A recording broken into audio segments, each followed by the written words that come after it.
हालत में चले गए और एक आशिक हजूर के नाम पे शहीद हो गया। तो ये फितना कादियानियत, इसे समझने की जरूरत है। दुनिया में बड़े फितने पैदा हुए लेकिन वक्त के साथ दब गए। फितना कादियानियत, जिसे मिर्जा गुलाम अहमद कादियानी कज़्ज़ाब और दज्जाल ने परवान चढ़ाने की हद्दुल मकदूर कोशिश की, और आज ये फितना अंदरूने बैरूने ममालिक के अंदर उरूज पकड़ चुका है। और ये फितना कादियानियत ऐसा बुरा फितना है कि ये इस्लाम का भी दुश्मन है, मुल्के पाकिस्तान का भी दुश्मन है। इनकी हद्दुल मकदूर कोशिश ये है कि इस मुल्क को भी पस्ती की दलदल में धकेल दिया जाए और कादियान को परवान चढ़ाया जाए। और दूसरी बड़ी कोशिश, और जो इनकी अहम कोशिश है, वो ये है कि दुनिया से अहले हक का सफाया कर दिया जाए, मुसलमानों को जलील और रुसवा किया जाए।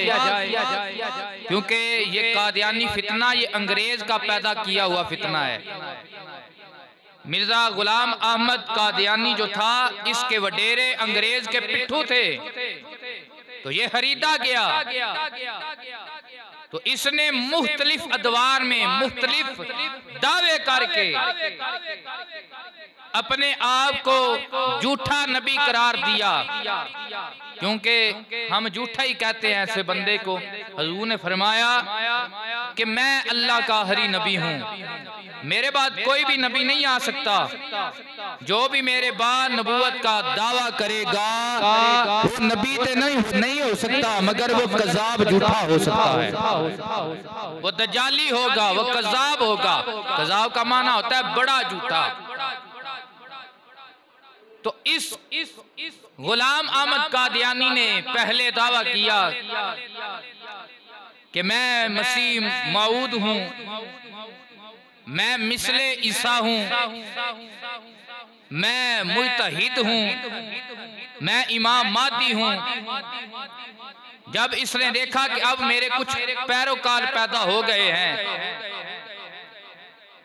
तो फिर इसने ये कह डाला कि मैं अल्लाह का आखिरी नबी हूँ। और कुरान में मा काना मुहम्मदुन अबा अहदिम मिर रिजालिकुम, ये जो आयत है यहाँ पे जो मोहम्मद है, और कुरान में ये जो आयत है कि मुहम्मदुर रसूलुल्लाह वल्लज़ीना माहू अशिद्दा वलल कुफारी, कि मोहम्मद अल्लाह के रसूल हैं और उनके साथी कुफार पे सख्त दिल हैं। तो क्या इसने कहा यहाँ मोहम्मद से मुराद मोहम्मद बिन अब्दुल्ला नहीं है, बल्कि मैं गुलाम अहमद कादियानी हूँ। कहिए नाउज़ु बिल्लाह। इसने इतना बड़ा दावा किया और इसने यहाँ तक अपनी किताबों में लिखा, कहता है जो मुझे नबी आखिरी ना माने वो हराम ज़ादा है, वो हराम की औलाद है। और ये भी लिखा कि मुझे सिर्फ वही नबी नहीं मानते जो कंजरियों की औलाद हैं, मुझे नबी ना मानने वाले खंजीर हैं और उनकी औरतें कुत्तियां हैं।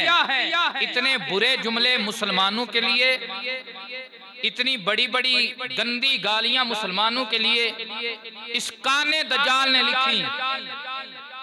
आज हमारे नेचरी तबका वो कहता है जी नहीं, ये भी इंसान है, इनके लिए नरम गोशा रखना चाहिए, नरम रवैया रखना चाहिए। ऐसे ऐसे अल्फाज सुनने को मिलते हैं। अल्लाह अकबर। जो तुम्हें गाली दे रहा है, जो तुम्हारे नबी का नहीं हो रहा, उनके लिए नरम गोशा कहां से लेकर आए हम। अल्लाह अकबर। मेरे आका पाक सल्लल्लाहु अलैहि वसल्लम रहमत कायनात हैं। फतह मक्का के दिन नबी करीम सल्लल्लाहु अलैहि वसल्लम लश्कर के साथ तशरीफ ले आ रहे हैं मक्का की तरफ।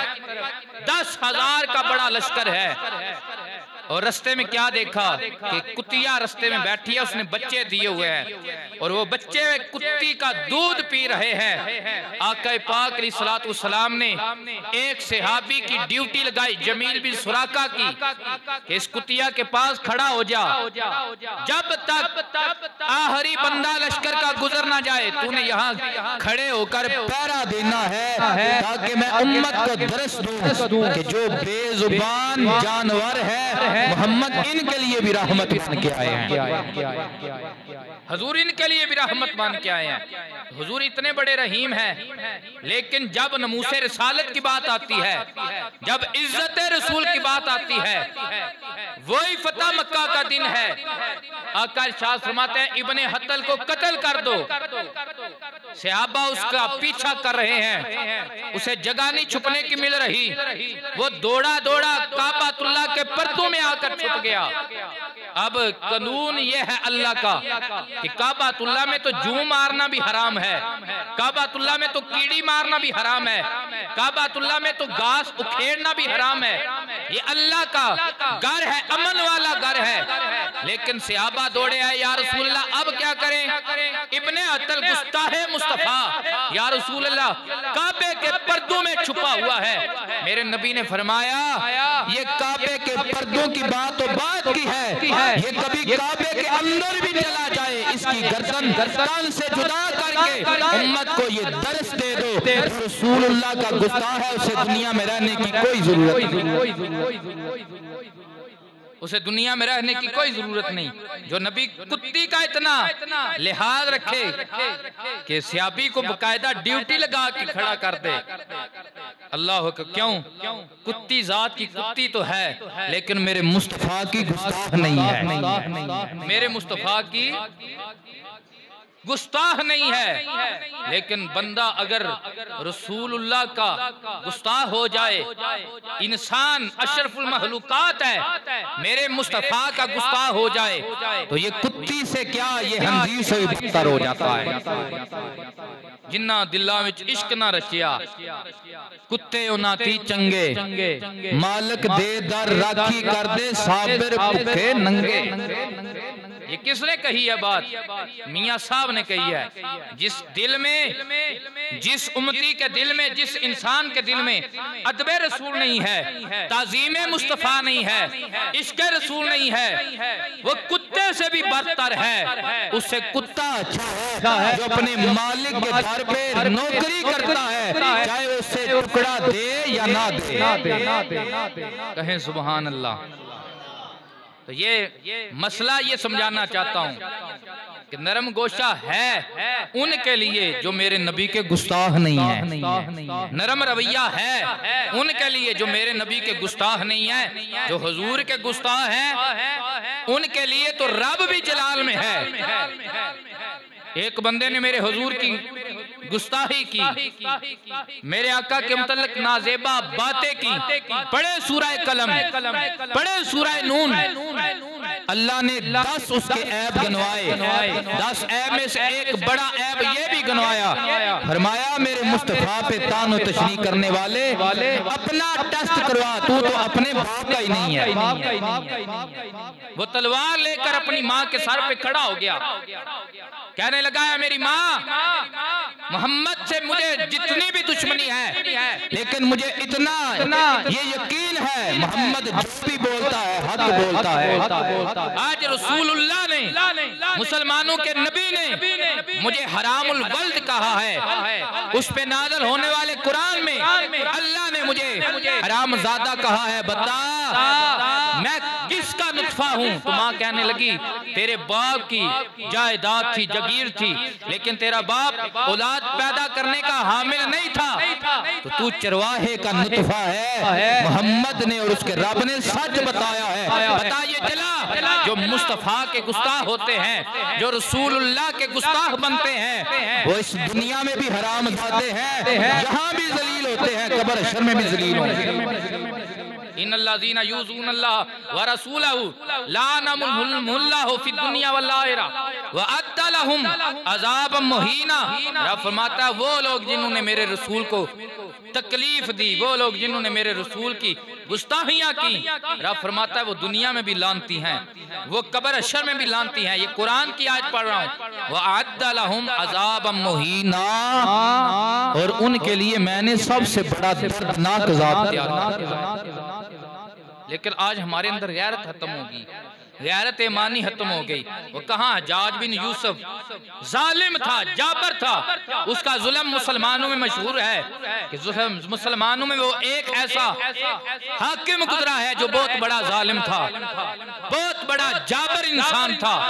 लेकिन जब राजा दाहर ने मुसलमानों को कैदी बना लिया तो एक कैदी वहां से भाग निकला, औरत ने उसे रुक्का देकर भेजा। मुसलमान औरत ने, क्या मुसलमान हुक्मरान तुम सोए हुए हो, तुम्हारी बहनें कुफार के नरगे में है। अल्लाह अकबर। वो हज्जाज बिन यूसुफ ने इतनी बात सुनी तो मोहम्मद बिन कासिम को भेज दिया, मोहम्मद बिन कासिम को भेज दिया। आज लोग कहते हैं नहीं जी भाई ये बस फलानी तहरीक का मसला है। नहीं भाई नहीं, ये तहरीक का मसला नहीं है, ये लब्बई का मसला नहीं है, ये फकत किसी एक जमात का मसला नहीं है। ये पूरी दुनिया में जहां जहां भी कोई मुसलमान रहता है, छोटा है बड़ा है, हर मुसलमान की गैरत का मसला है। किसी की क्या मजाल कि मुस्तफा के गुलामों की तरफ मैली आंख भी देखे। मोहम्मद बिन कासिम जो आया यहाँ पे इस्लाम का पहला हीरो, फातिह इस्लाम, फातिह हिंद मोहम्मद बिन कासिम 17 साल उम्र है और ऐसा बावकार नौजवान था कि इसे एक इसके ग्रोह का बंदा कहने लगा मोहम्मद बिन कासिम तू राजा का कैसे मुकाबला करेगा, उसकी फौजें ज्यादा हैं, तुम्हारी फौज छोटी है, तुम्हारे पास खाने पीने को कोई चीज नहीं है। मोहम्मद बिन कासिम वक्ती तौर पे परेशान हुआ। दूसरे दिन कहने लगा ये राजा दाहर मेरा मुकाबला नहीं कर सकता, मैं इस पे फतह पा के रहूंगा। वो बोला क्या वजह है, तेरे पास कौन सा गुर है? उसने कहा मैंने ये देख लिया है, मैंने ये जांच करवा ली है, राजा दाहर औरतों का दिलदाता है, वो दामन का गंदा है, जो औरतों की तरफ गलत निगाही करने वाला होता है, वो कभी भी मैदान में बाजी नहीं जीतता। मैदान में बाजी वही जीतता है जिसकी निगाह पाक होती है और उसकी निगाह में खुदा के और मुस्तफा के जलवे हुआ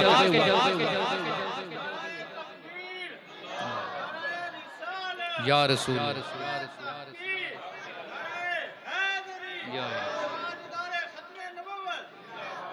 आज वैसे पतंगड़ उड़ाया जाता है, ये फिरका वारियत का दौर है ना, हमारे अपने ही फिरका वारियत में मुख्तलिफ फिरका जात के लोग वो कहते हैं जी देख के मोहम्मद बिन कासिम उसे हज्जाज ने इसलिए दोबारा बुलाकर उन्होंने उसे कत्ल करवा दिया था कि उसने वो जो खूबसूरत औरत थी अपने नरगे में ले ली थी, फिर वो झूठी करके भेज दी थी। ऐसी ऐसी गलत बातें बयान की जाती हैं।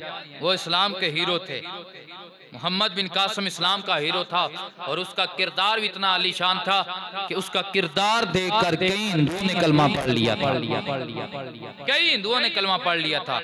तो वो किस वजह से आया? एक औरत की पुकार की वजह से। दमिश्क में हजूर के एक सहाबी थे जिनका नाम हजरत अब्दुल्ला बिन साबुरा रजी अल्लाह ताला अन्हु था।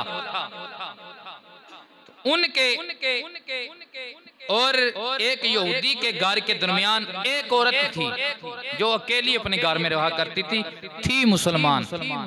वो आज़रबाईजान की तरफ महाजीर की तरफ जहाज पे चले गए। वो यहूदी जो था वो औरत को वरगलाने लगा, औरत की तरफ बदनिगाही करने लगा, मुसलमान औरत की तरफ। अल्लाह को जब उसका ये शर बढ़ना शुरू हुआ तो वो औरत घबरा के उसकी तरफ देखने लगी और कहने लगी काश आज हुजूर के सहाबी अब्दुल्ला बिन साबुरा यहाँ होते तो तू मेरी तरफ मैली आंख ना देखता। अल्लाह अकबर, वो लोग भी कितने काबिल थे। अब्दुल्ला बिन साबुरा रात सोए, कई हजारों मील दूर महाजीर में थे, दमिश्क से दूर थे, रात सोए, क्या देखते हैं ख्वाब में कि वो औरत जो अमसाई है वो परेशान है और मदद मांग रही है अब्दुल्ला बिन साबुरा से। अब्दुल्ला बिन साबुरा रात को ही उसी वक्त उठे, घोड़े पे अकेले सवार हुए, यकीने कामिल था कई हजार मील का वो सफर तय करके औरत का दरवाजा खटखटाया, अपने दरवाजे पे भी नहीं आए। जब औरत आई सामने, कहा बेटी तूने मुझसे मदद मांगी है, बता तू किस हाल में है। उसने कहा वो जो हमारा हमसाया यहूदी है वो मेरी तरफ मैली आंख देखता है, मुझे अपने नरगे में लाना चाहता है। अल्लाह अकबर, हज़रत अब्दुल्ला बिन साबरा उसके घर में ही छुप गए। कहा जा जाके उसे पैगाम दे कि आज तेरी मेरे घर दावत है। जब दावत दी तो वो तो उछलता कूदता हुआ आया, नाचता हुआ आया कि भाई पहले तो आंख नहीं मिलाती थी, आज खुद ही दावत देती है।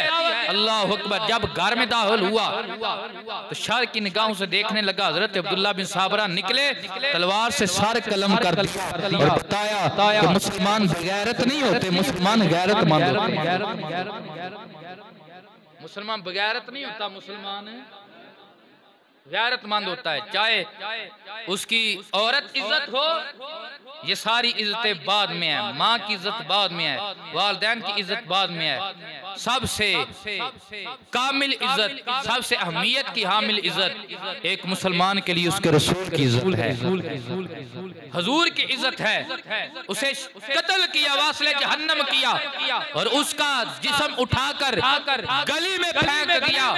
अब अब्दुल्ला बिन साबरा घोड़े पर सवार होने लगे, वो औरत कहने लगी ए अल्लाह के नबी के प्यारे से अभी अब्दुल्ला बिन साबरा कहाँ जा रहे हो? घर में भी नहीं, अपने बच्चों से भी नहीं मिले, बीवी से भी नहीं मिले, माँ से भी नहीं मिले। हजरत अब्दुल्ला बिन साबरा कहने लगे मैं ख्वाब में मैंने बस तुझे पुकारते देखा है, तेरी मदद के लिए आया हूँ। मेरे गैरत ने ये इजाजत नहीं दी कि मैं एक लम्हा भी लेट हो जाऊं, और मैं जंग पे गया हुआ हूँ, मैं कुफार के मुकाबले में गया हुआ हूँ, मैं अब वहां ही सीधा जाऊंगा। अगर घर में मिल के जाऊंगा तो जिहाद में जो सवाब मिलना है उसमें कमी आ जाएगी, उसमें फर्क आ जाएगा।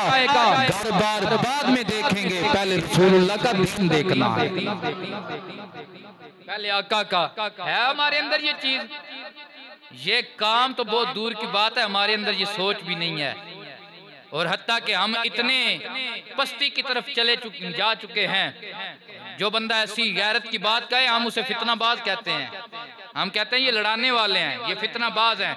नहीं भाई नहीं, खुदा की कसम इज्जत रसूल पे कोई कंप्रोमाइज नहीं, मूसे रिसालत पे कोई कंप्रोमाइज नहीं है। और ये किसी एक तहरीक का वतीरा नहीं है, एक तहरीक का ये जिम्मा नहीं है। कोई PTI वाला है, अगर कलमा पढ़ने वाला है तो उसके जिम्मे ये कर्ज है। अगर कोई PP का है उसके जिम्मे ये कर्ज है। अगर कोई नून की जमात का है उसके जिम्मे ये कर्ज है। अगर वो किसी औहदे पे बराजमान है उसके जिम्मे ये कर्ज है। ये जो कादियानियों ने, हत्ते कादियानियों ने, मुस्लिह कादियानियों ने मेरे आका के हत्ते गुलामों को शहीद किया है और उनके खून बहाए हैं, इसका बदला लिया जाए, ऐसे लोगों को लगामें डाली जाए। और ये मुसलमानों के, हम कहते हैं नरम रवैया, नेचरी तबका कहता है नरम रवैया। कैसे नरम रवैया रखा जाए? भाई नरम रवैया रखना है तो वो मुसलमानों के जो बच्चे बसों में रुपए की बोतल बेचते हैं, जो मिसवाक के बेच के गुजारा करते हैं, वो जिनकी मासूमियत अभी इल्म मांगती है, वो जिनकी मासूमियत अभी माँ और बाप की शफकत और प्यार मांगती है, वो जिनकी मासूमियत दिन रात की नाज़ो नेमत मांगती है, वो बसों में दिहाड़े गर्मी के मौसम में जलील हो रहे हैं। वहाँ पे जाकर हमें नहीं आता रहम, हमें नहीं आता रहम। अल्लाह रहम तो वहाँ ना चाहिए कि अल्लाह ने माल सबाब दिया है, हम भी कोई इन्हें इतना दे दें जाके ये घर बैठ कर खा लें, कोई आसानी का अपना जरिया बना लें। लेकिन जब बात कादियानियों की आती है, नहीं जी वो कुरान पढ़ते हैं, वो हदीस पढ़ने वाले हैं, वो हमारी तरह नमाज पढ़ते हैं, वो कलमा पढ़ते हैं। भाई कब्र में ये नहीं पूछा जाएगा कुरान पढ़ा था या नहीं पढ़ा था। क़यामत में से पहली क़यामत बंदे के लिए कब्र है, और कब्र में क्या पूछा जाएगा?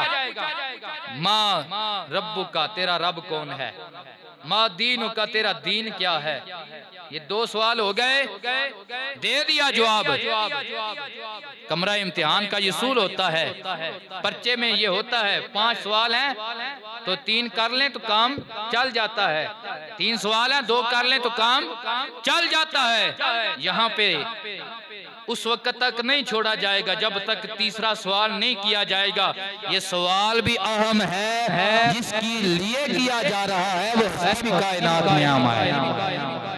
पूछा जाएगा माँ कुंता तकूल फी हक्की हाज़ा रुजुल, बता रसूलुल्लाह के मुतल्लिक़ दुनिया में क्या कीदा ख्याल रखता था। ये नहीं पूछा जाएगा भाई तूने कुरान पढ़ा है, चल ठीक है तेरी कब्र जन्नत का बागात में से बाग है। ये नहीं कहा जाएगा। अगर बंदा कोई कहेगा भी रसूलुल्लाह के जवाब में ये कहेगा कि भाई मैंने तो कुरान पढ़ा है, मैंने हदीस पढ़ी है।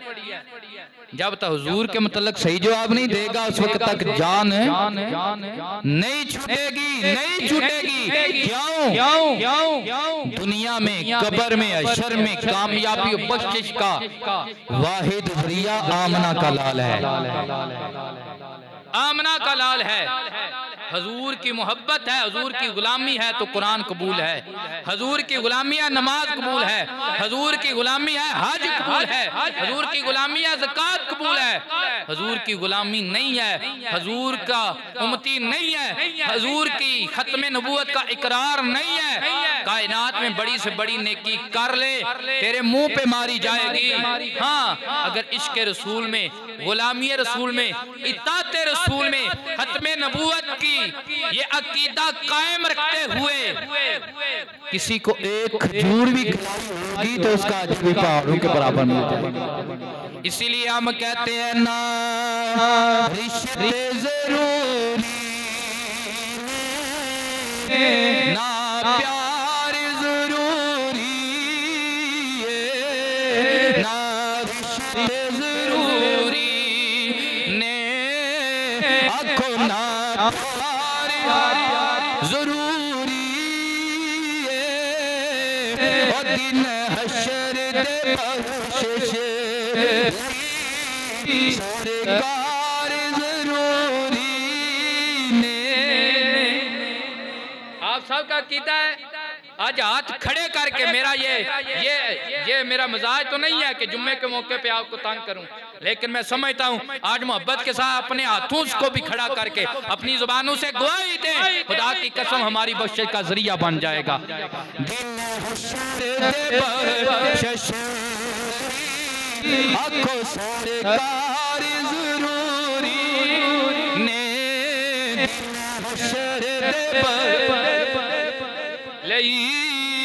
सरकार मैं स्पीकर के बगैर पढ़ लेता हूँ, मोहब्बत से कहें दिन हशर दे बख्शिश लई सरकार।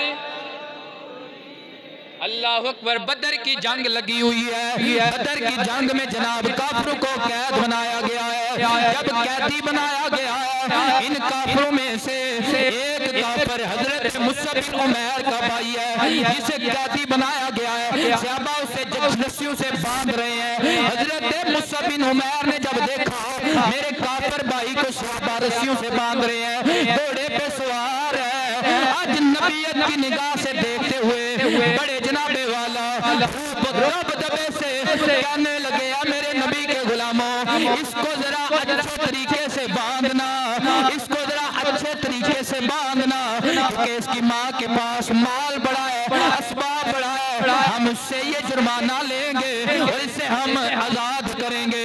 तो मुसअब बिन उमैर के छोटे भाई ने ये जुमला सुना तो कहने लगा, ऐ मेरे भाई, हम एक जंगल पे बैठ कर खाना खाने वाले, एक माँ की कुख में पैदा होने वाले, मुसअब बिन उमैर मेरी तरफ तो कोई मैली आंख देखता, तेरी तलवार बेनियाम हो जाती थी, तेरा तीर सीधा हो जाता था, तुझसे मार के ही दम लेता था। आज तू ही मुझे रस्सियों से बंधवा रहा है और ऐसे सख्त जुमले बोल रहा है और इस अंदाज में बोल रहा है जैसे कोई बड़ा दुश्मन किसी के लिए ये जुमला बोलता है। मुसअब बिन उमैर ने कहा वो कुफर के ज़माने की बातें हैं, अब मैं रसूलुल्लाह का गुलाम बना, अब मैं रसूलुल्लाह का गुलाम बन गया हूँ। वो कुफर के ज़माने की बातें हैं। आज के बाद हमारा रिश्ता माँ बाप वाला रिश्ता नहीं है, हम भाई हैं माँ के खून की वजह से, बाप के खून की वजह से। मुसलमानों में रिश्तेदारी का म्यार माँ बाप नहीं है, बहन भाई नहीं है, मुसलमानों में रिश्तेदारी का म्यार ज़ारा का पापा काली कमली वाला है। दिन हशर दे बख्शिश लई ओ सरकार, पढ़ लो दिन हशर दे बख्शिश लई सरकार। अल्लाहु अकबर। ये खत्म नबूवत के कैसे पहरेदार हैं मेरे नबी के गुलाम, हुजूर की इज्जत के कैसे पहरेदार हैं। हजरत अबू बकर सिद्दीक के बेटे ने जब मान लाया, अबू बकर सिद्दीक का बेटा कहने लगा अब्बा जी जंगे बदर में जब मैं काफिर था आप मेरे मुकाबले में कई दफा बाप समझ के मैंने रोक लिया, आप व्यवहार नहीं किया।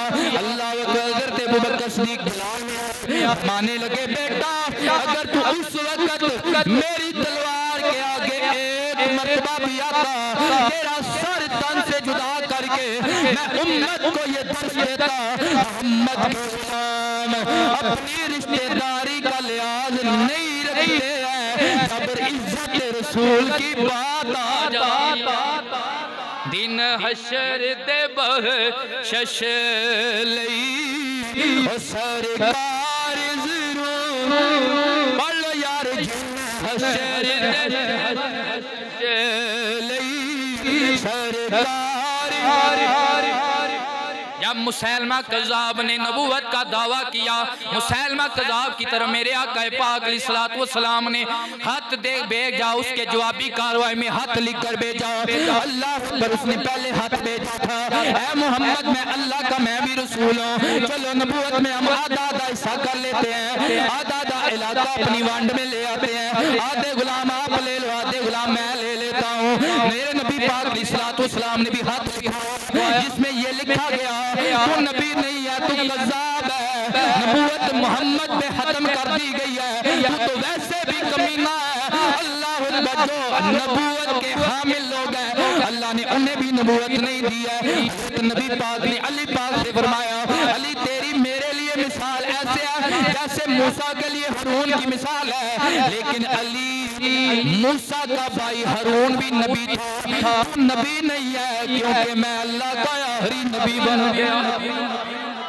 उमर के मुतल्लिक फरमाया उमर लौ काना बादी नबियन लकाना उमर, उमर तेरे अंदर सारी हसलतें अल्लाह ने नबूवत वाली रखी है, अगर मेरे बाद कोई नबी होता तो उमर तू नबी होता, लेकिन अल्लाह ने मोहम्मद की नबूवत खत्म कर दी है। अब ताजदार हत्म नबूवत कोई और नहीं है, मैं ज़ारा का बाबा अल्लाह का आखिरी नबी हूँ। अब क़यामत तक कलमा चलेगा, हसनैन के नाने का चलेगा, क़यामत तक बादशाही होगी तो ज़ारा के बाबे की। हशर तक या मुस्तफा ने बादशाहियाँ तेरियाँ उतर गए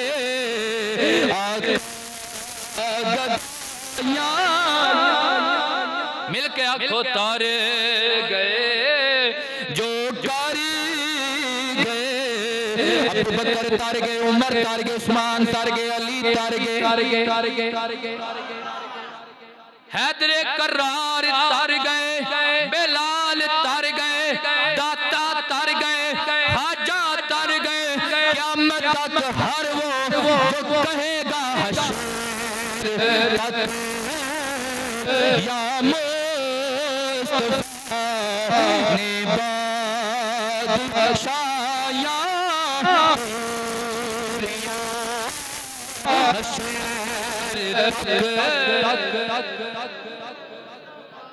ने बाद जो भी क़यामत तक ये नारा लगाता आएगा, जो भी आएगा अदना से अदना गुलाम भी ये नारा लगाएगा, उसे मुझे सुना के पढ़ के ये सुनाया जाएगा कि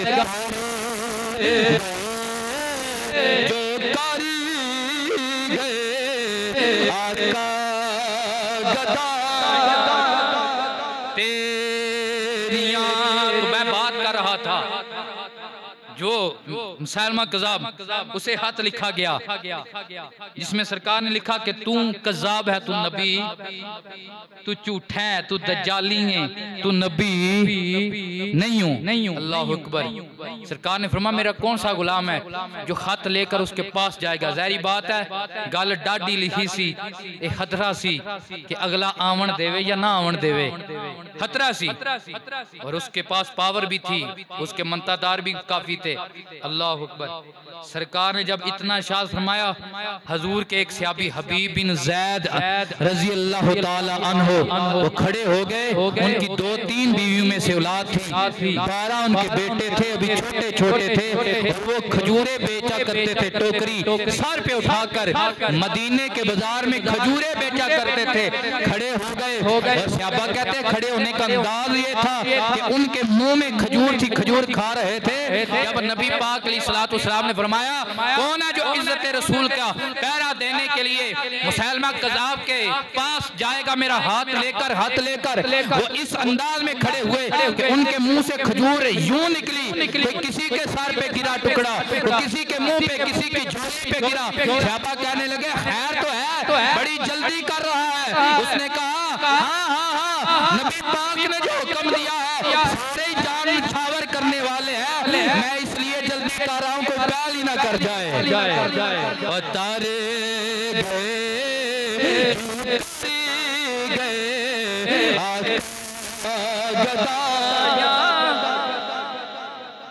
ये है हमारे अंदर चीज भाई, बात ही नहीं खत्म होगी। अर्श है गैरत वाला मामला ही खत्म हो चुका है। और गैरत भी हुजूर की इज्जत के लिए। किसके लिए गैरत है? हुजूर की इज्जत के लिए। वो मामला हमारे अंदर खत्म हो चुका है। यही वजह है हमारे ही मुल्क में कलमे के नाम पे बनने वाले मुल्क में कादियानी दज्जाल हमारे ऊपर मुसल्लत होते जा रहे हैं। हर मामले से, हर हवाले से वो हमारे आगे रुकावटें डाल रहे हैं। नबी के गुलामों अगर इज्जत चाहते हो वो एक ही है, हुजूर ख्वाजा बतहा की इज्जत पे मार मिटो, दुनिया में इज्जत मिल जाएगी, दुनिया में इज्जत मिल जाएगी। तो वो खड़े हो गए, या रसूल अल्लाह मैं लेके जाऊंगा।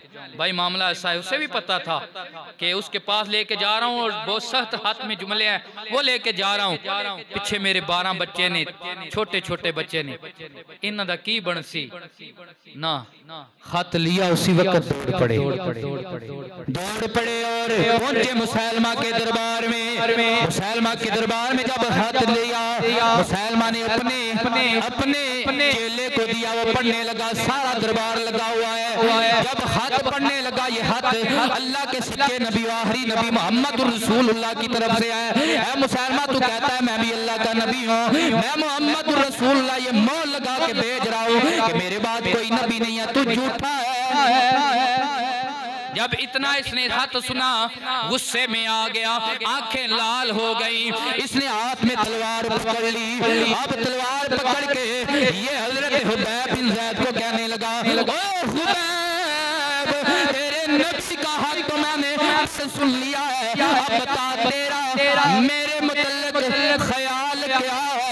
अल्लाह अकबर। मुसलमा कज़ाब के सामने हजरत हुबैब ने जब इतनी बात सुनी कहने लगे मुझे तेरी बात की समझ नहीं आई, और मैनू नहीं तेरी आवाज पी आउंदी, मैनू नहीं तेरी। अच्छा बता तेरा मोहम्मद अरबी के मतलब ख्याल क्या है? मुसलमा बाजुबाने हाल कहने लगे सरवर कहोगे मालिक कहूँ तुझे, बागे हलील का गुले ज़ेबा कहूँ तुझे, तेरे तो वस्फ़ ऐबे तनाही से है बरी, लिखा बंदा हल्क का मौला कहूँ तुझे। अल्लाह अकबर। कहने लगा अपने नबी की बात आती है तुझे सुनाई देता है, बता मेरे मुतल्लिक़ अब क्या कहता है।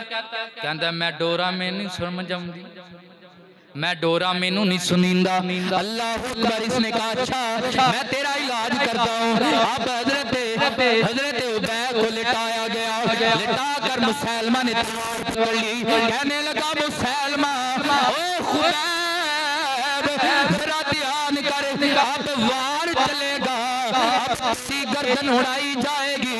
मुसैलमा की आंख में आंख डालकर ये खत्मे नबूवत के पहरेदार ने, मेरे नबी के गैरतमंद सहाबी ने क्या जुमला बोला। कहने लगे जब मैं इधर आने लगा था पीछे मैं अपने वो बच्चे भी छोड़ के आया हूँ, वो दूध पीते बच्चे हैं वो भी छोड़ के आया हूँ, जो भी चलने के काबिल नहीं है। और ये औलाद ऐसी चीज है, बड़े बड़े मुतकब्बिर बंदे औलाद की खातिर उनकी गर्दनें नीचे हो जाती हैं, उनका गुरूर खाक में मिल जाता है, वो अपनी इज्जत जिल्लत में मिला देते हैं। अल्लाह अकबर। मैंने तो अपनी औलाद भी नहीं देखी हो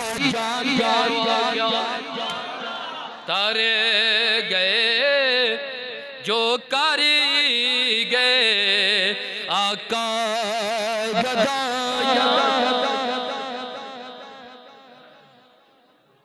इसने आपका बाजू काटा, बता अब क्या कहता है, क्या कहता है, तेरा क्या कीदा है, तेरा क्या ख्याल है। अल्लाह अकबर।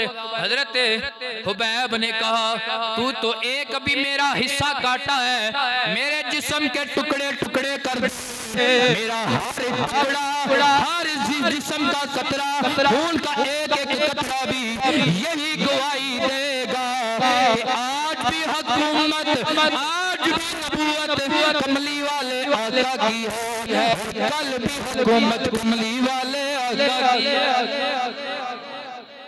कल भी हुकूमत कमली वाले आका की। अल्लाह अकबर। एक एक जिस्म का टुकड़ा काटा जा रहा है, हाथ काटे गए हैं लेकिन फिर भी नारा रिसालत लगा रहे हैं, बाजू काटे गए हैं नारा रिसालत लगा रहे हैं। अल्लाह अकबर। बाजू सारे कट गए, नारा रिसालत जुबान पे जारी है, हत्ता कि अब पैरों की तरफ काटना शुरू किया, पैर काटे फिर भी नारा रिसालत।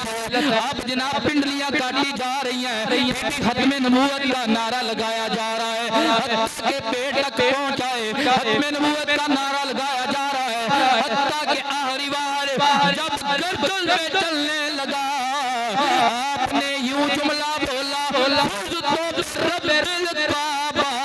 खुदा की कसम नामे मोहम्मद पे कट रहा हूँ, मैं जिंदगी की बाजी हार के नहीं जा रहा, तारीख गवाह बन जाएगी मोहम्मद की बाजी जीत के गया। तारे गए जो कारी गए आका गदाया। अल्लाह अकबर। काट दी गर्दन, सारा जिस्म की कितनी तकलीफ बर्दाश्त की, लेकिन एक मरतबा भी जान बचाने के लिए भी ये जुमला नहीं बोला, उतू तू ही नहीं बोले। आसा तो वीजा लैन वास्ते लिख सकने असी कादियानी होंगे। कितने बंदे हैं, कितने लोग हैं ये फतेहपुर गांव में, मैंने पहले भी आपको कई मरतबा बताया, आलमगढ़, फतेह गांव, पीरपुर, कितने मुसलमान घराने जर्मनी के वीजे ले लिए, यूरोप के वीजे ले लिए, और लिखा क्या हम कादियानी हैं। क्यों? कादियानियों को यूरोप बड़ा प्रमोट करता है, वो इनकी बड़ी हमायत करता है। जो जब बंदा ऐसा लिख देता है, वैसे कागज नहीं बनते, वहां जाके भी मुसलमान के वहां जाके भी जिंदगी का आधा हिस्सा गुजर जाता है।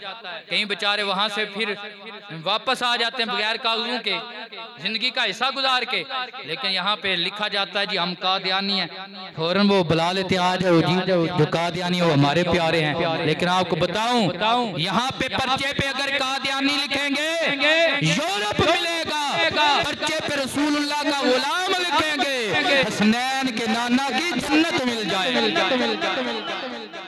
हसनैन के नाना की, लेकिन बात गैरत ईमानी की है, गैरत ईमानी की है जो खत्म हो गई। 1 रुपए पे अपना ईमान बेचने वाले को गिरी पड़ी चीज मिल जाए तो कस्में उठाकर अपनी मलकियत बनाने वाले, अल्लाह अकबर, वो कैसे अपना ईमान बचा सकते हैं? और दुनिया की खातिर अपनी जिंदगी दाव पे लगा देने वाले।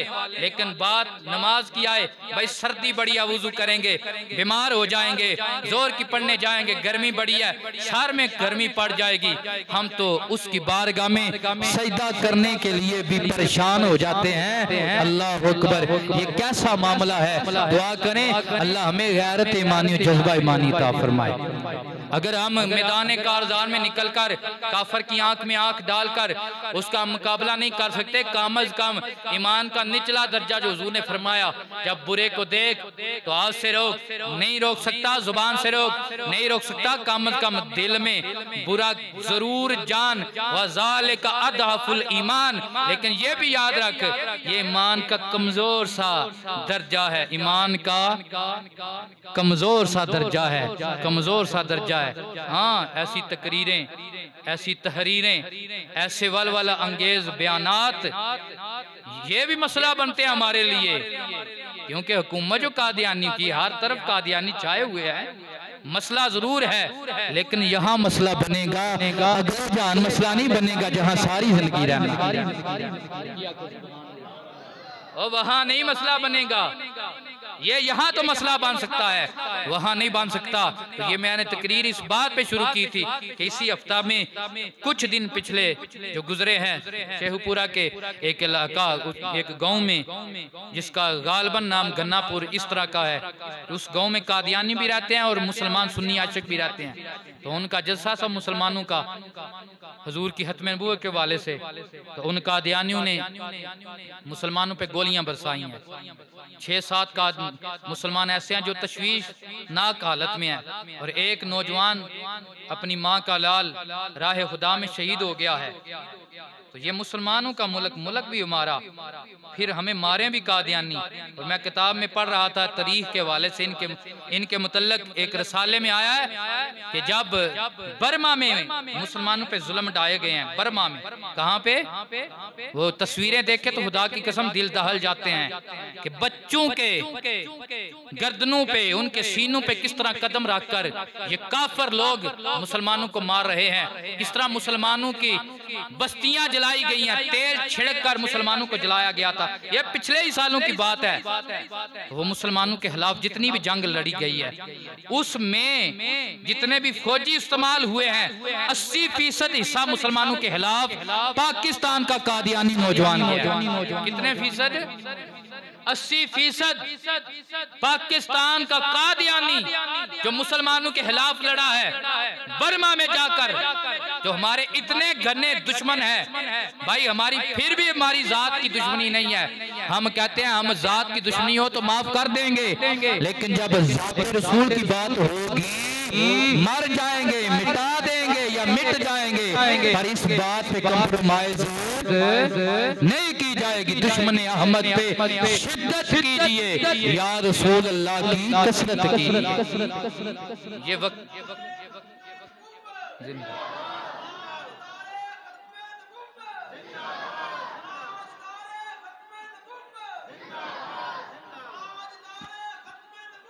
जिंदाबाद जिंदाबाद। ये नारा तहरीक की समझ के ना लगाया करें। होता है ना भाई, ये तहरीक की नारा हो सकता है, नहीं, ये नारा ईमानी नारा है। कौन सा नारा है? ईमानी नारा है। और ये मिलकर अपने अपने ईमान का सबूत दिया करें, कहें ताजदारे खत्म नबूवत। इसमें हम गवाही दे रहे हैं अल्लाह के घर में बैठकर। जो मुसलमान कज़ाब तू कहता है कि मैं भी नबी हूँ। और मिर्जा काना तू कहता है मैं भी नबी हूँ। सुन ले, ताजदार खत्म नबूवत एक ही जात है, वो मोहम्मद रसूलुल्लाह की जात है। और ये बात सारी दुनिया के काफर, कादियानी, बदतरीन काफर, ये बदतरीन काफर है। उसकी वजह क्या है? वजह हिंदू है तो बस ठीक है हिंदू है, ईसाई है ठीक है ईसाई है, यहूदी है ठीक है यहूदी है, 2-4 मिनट सब्र कर लें, नसरानी है ठीक है नसरानी है, काफर है कोई ठीक है काफर है। लेकिन ये जो काफर हैं ये बदतरीन इस वजह से हैं। मिसाल के तौर पर आपके गांव की बड़ी मशहूर अजवा बेकरी है, कोई दूसरा बंदा अपनी तरफ से बेकरी बनाता है और वो लेबल अजवा का लगा लेता है, तो उसके मतलब खिलाफ क्या होता है? मुकदमा दायर किया जाता है, दर्ज करवाया जाता है कि भाई इसने हमारे हक में अपनी मदाखलत की है, ये हमारा हक है, ये हमारा लेबल है। अल्लाह अकबर। यही वजह है कि ये है भी कादियानी काफर और मेरे नबी करीम की नबूवत खत्म नबूवत के भी इनकारी काफर होने की बना पर इसके बावजूद ये यही कोशिश कर रहे हैं कि सच्चे मुसलमान हम हैं। लेबल इन्होंने मुसलमानों का लगाया हुआ है। ये मस्जिदें बनाने की कोशिश करते हैं, हमारी तरह ऊंची लाउड स्पीकर में अजाने देने की कोशिश करते हैं, नमाजें भी बारी तरह पढ़ते हैं, कुरान भी पढ़ते हैं, सारे मामलात करते हैं। और ये हमारी और इनकी लड़ाई भी यही चल रही है कि हम कहते हैं ये अकलियत है, ये काफर है, और लेकिन ये कहते हैं नहीं हम भाई अकलियत नहीं, हम मजलूम है, हम सच्चे मुसलमान हैं, हम सही मुसलमान हैं। अल्लाह अकबर। तो बाल लोग कहते हैं ये बड़े बाहिलाक हैं, ये बड़े अच्छे लोग हैं, समझते नहीं ना, अपना दीन पे पक्के नहीं है। भाई जब बात हुजूर की इज्जत की होगी किसी का इखलाक भी नहीं देखा जाएगा, नहीं देखा जाएगा इखलाक, नहीं ये मामला देखे जाएंगे। तो ये लेबल अपने ऊपर इस्लाम का लगाते हैं, इसलिए ये बदतरीन दुश्मन है और ये हर वक्त इसी कोशिश में लगे हुए हैं कि इस्लाम को खत्म किया जाए। लेकिन इनके लिए एक ही पैगाम है कि हम मिलके आज अल्लाह के इस घर जामिया की बाशना की अल करम मस्जिद के अंदर बैठकर बाबांगे दोहल ये कादियानियों की आंख में आंख डालकर ये देना चाहते हैं कोई बाकी रहेगा ना चमन रह जाएगा, बस रसूल